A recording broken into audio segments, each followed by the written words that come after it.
আপনি কি কখনো ভেবে দেখেছেন অতিরিক্ত তেলযুক্ত খাবার খেলে আমাদের শরীরে কি কি হতে পারে? প্রথমত, ওজন বৃদ্ধি। তেলে সবচাইতে বেশি পরিমাণে থাকে ক্যালোরি, তাই তেলযুক্ত খাবার বেশি পরিমাণে খেলে ওজন খুব দ্রুত বৃদ্ধি পায়। দ্বিতীয়ত, হৃদরোগের ঝুঁকি বৃদ্ধি।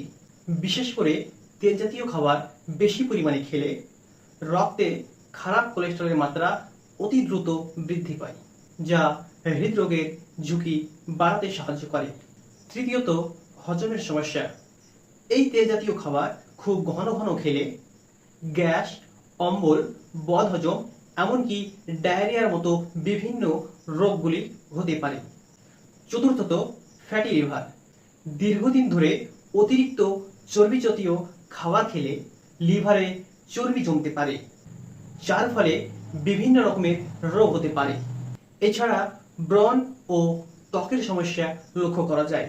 কিছু কিছু মানুষের ক্ষেত্রে অতিরিক্ত তেল জাতীয় খাবার ত্বকের সমস্যা বাড়াতে পারে। এছাড়াও উচ্চ রক্তচাপ বা হাই প্রেশার জনিত বিভিন্ন রোগ ঘটতে পারে।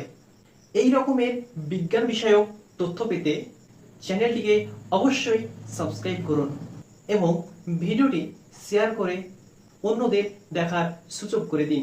ধন্যবাদ।